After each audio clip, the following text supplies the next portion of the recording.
Today I want to share with you my 2022 goals, and could have done better. Yeah, could have done better.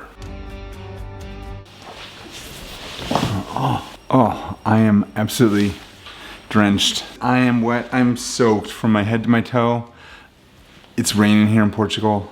I gotta go change, I'll be back.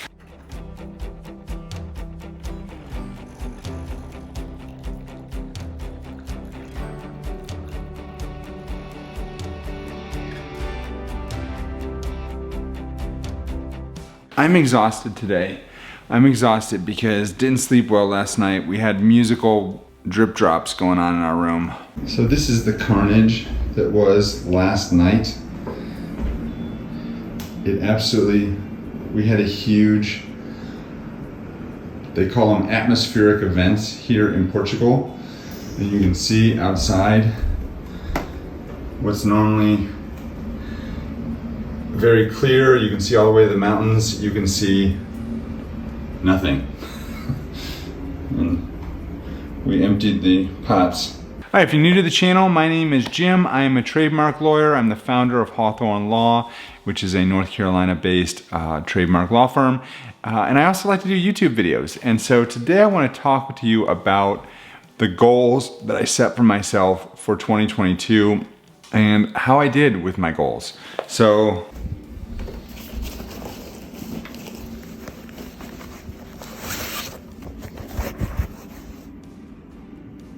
I like to keep track of my goals in a book. So I also like to label each year, I give the year a theme. This year's theme was the year I get healthy. Now I'm gonna tell you, and this is not an excuse, but one of the problems that I had with this year's goals is this book right here that I kept all my goals in, ended up going on the pallet, which then was gone for like 6 months, so I didn't see it. That's a bad excuse. I should have written these goals down somewhere else, like on a note card or someplace else where I would have seen them and been reminded of them every day. That's always good practice when you're setting goals, but I didn't do that. So I broke my goals down into 5 different categories.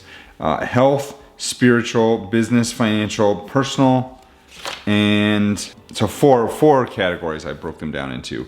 In total, I had 10 goals. Let's just go back and talk about these, shall we? So the number one goal I had under health, and we'll start with the health goals because this was the year I get healthy.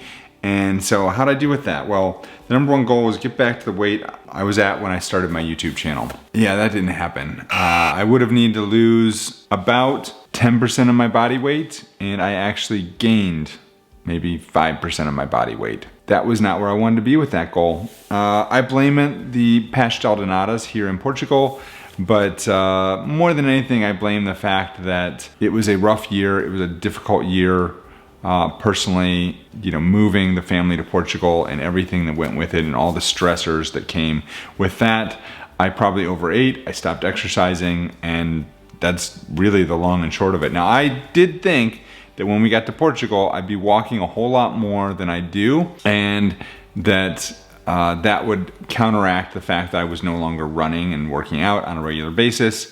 Yeah, I don't think that happened either. So, number 2, 10,000 steps per day. No, I did not hit that, but I'll be honest, I don't think I was far off. Okay, that's a little bit of a lie. Just going back, today's like the middle of December, and the most recent day where I hit 10,000 steps was November 29th. So that's been well over 2 weeks ago. I'm hitting around 7,000 or 8,000 steps a day, but that's not good enough. I need to get to 10,000 steps a day, and that's where I would like to be, and I'm not there. Drink 8 glasses of water per day. For a while, I made a concerted effort to drink more water, but I did not hit that goal. No. I basically struck out with all of my health goals this year, so it's no wonder that I gained about 5% of my body weight. Oh, lay down. They're literally looking at a closed door. I'm not quite sure what they're doing with it. And as soon as I start talking, they will make noise. So health goals, I basically completely struck out. No good with the health goals. So let's go to spiritual, shall we? I had some great goals set up for spiritual, really, really good goals.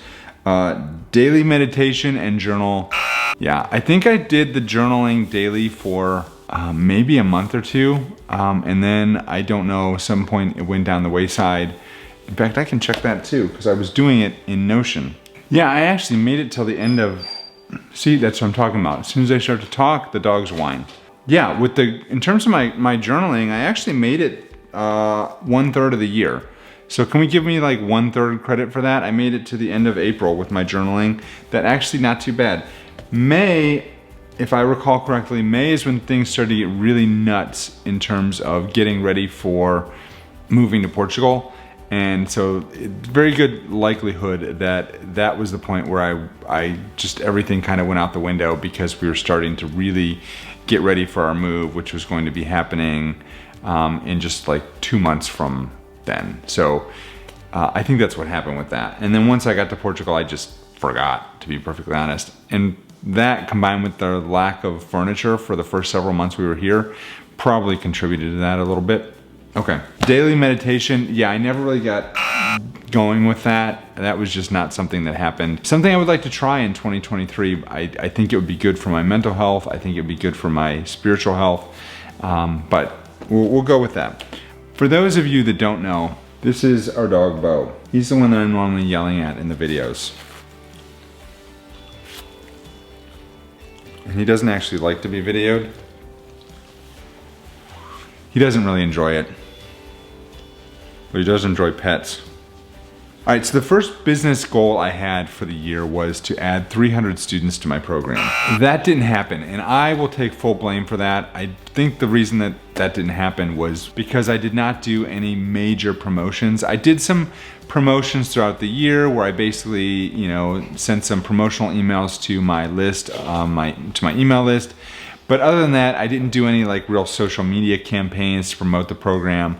I didn't do any paid advertising to promote the program. I didn't do any webinars really this year to promote the program. So I didn't do a whole lot of anything really to promote the program, which is why I think that the numbers stayed pretty static where they are. We gained some members, and then we lost some members. So we basically stayed about even for the year. Mind you, we've got well over 300 people in the program, but what I'm talking about is the people that pay me on a monthly basis to be in the program, because where I say we have over 300 members, a lot of those people joined way back in 2 years ago when they got lifetime access. So they're not paying any more money to be in the program now, they just get access to everything. Take 150 vacation days.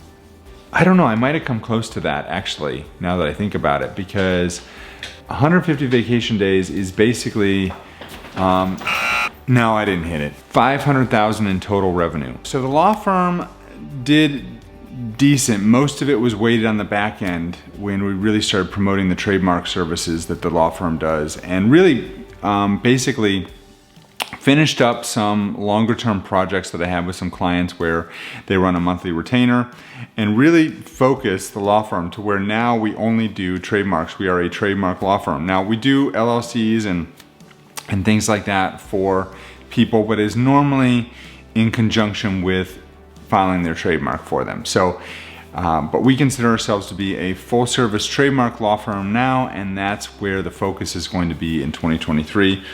That I think is really going to help push us over the edge in terms of revenue numbers for next year by actually doing less to do more, if that makes sense. Increase my net worth by 40%. That was hard because even if I had added a lot of money to our investment portfolio, which we added some, but we also took a lot out for the move. Not to mention the stock market was down quite a bit this year, so I'm not sure where I'm going to end up in terms of the end of the year, in terms of actually, we're probably down about 15% for the year in terms of total net worth. So clearly did not hit the goal of increasing the net worth by 40%. We're down about 15% from where we were last year, unfortunately. But I think that most people, that's probably accurate for most people, unless you received a lot of bonuses and things throughout the year. I think that your investment portfolios probably took a hit, and ours certainly did. So the last goal I have from here, I would say I was successful with. I mean, clearly we were successful with, and that was the personal goal I had of moving our family to Portugal. And clearly we did it. We're here, we made it. I've got a lot of mixed emotions about that. I'm not gonna talk about those on this video, We'll probably talk about those on a future video. But yeah, that was the goal. And one of the reasons why I didn't hit all these other 10 goals was, or all these other 9 goals, was because we spent so much time and money and effort to hit that goal of moving the family to Portugal that it kind of pushed all the other goals to the wayside. It was such a big goal. If my only goal was to move the family to Portugal this year, I think that would have been a good goal. And I think considering all the stuff that's happened to me during the year, so for those of you who don't know, I think it's important to put all this in perspective, because a lot of people see these pictures. I'm gonna go on a little bit of a rant. A lot of people see these pictures when people move abroad. They see these beautiful things that they see and all this stuff. And I've posted some of those pictures as well, but I've also at least tried to be realistic about the fact that it's not all pretty. You know, most of you know that in the probably spring of 2022, we hit a high in the housing market. And we wanted to sell our house, and we planned to sell our house earlier than we did. We put it on the market with one realtor. That realtor really did not do a very good job of marketing the house, and so we didn't get a lot of people coming through, and ultimately we didn't sell it with that realtor. We mutually agreed to terminate his contract, and we moved on to another realtor. And as soon as the house was supposed to hit the market, and by now we were towards the end of July. I don't remember if rate hikes had started happening yet, but the housing market had already really definitely started to slow down. And so the day we landed in Portugal, we found out that there was a water leak in our attic. One of the pipes had burst in our attic. And that was devastating. It's now December. They're still doing the repairs to the house. So we've been floating that house as well as our house here in Portugal for the last, August, September, October, November, 5 months. And so that's been difficult. So that alone, you get into this new country, you're trying to move your family in, you're trying to do the things that you need to do, and then you find out that instead of putting the house on the market and getting a big windfall financially, you have this huge repair that now you have to deal with from, 3,000 miles away. I don't know how far away we are. So that was stressful. We sold almost everything we owned in that house, which was stressful for my wife, knowing that we can't go back to that. So everything is now, a lot of things are now in storage in North Carolina. Some of the things made their way here. It took about 5 months for them to get here. It was supposed to take 3, so that was stressful. We bought a car here, and then promptly about a month after we bought the car, I got in a car accident. Let's see, I got COVID in November. I've mentioned that before. It wasn't a huge deal. I was sick for maybe a couple days and then tired for about 2 weeks. So that wasn't bad. Right after we got here, I had to spend a day in the hospital because I had kidney stones.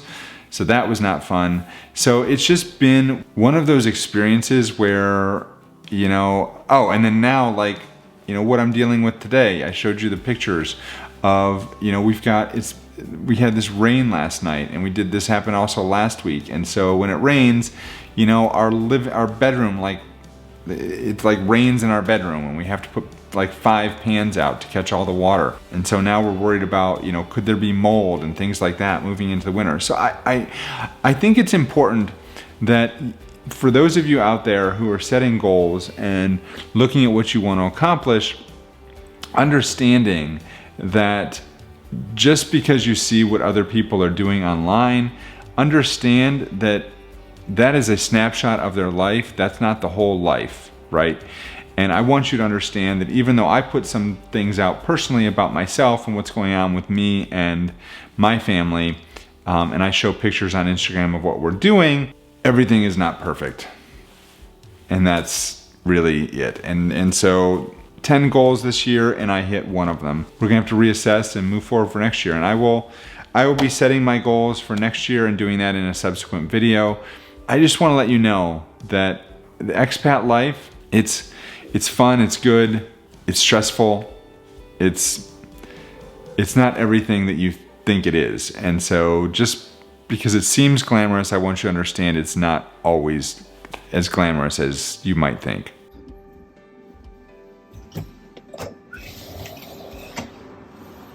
Look at that, the sun came out today.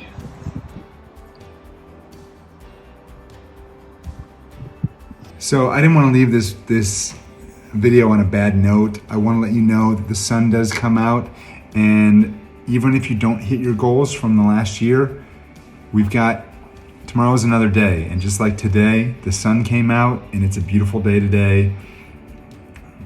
Tomorrow can be a beautiful day for you. So stay with it. We'll see you in the next video. Check out this other video I did right here where I talk about my 2022 goals and how excited I was that I was going to hit these goals this year. And obviously that did not come to fruition, but look forward to seeing you in the next video. Take care, folks. Have a good day.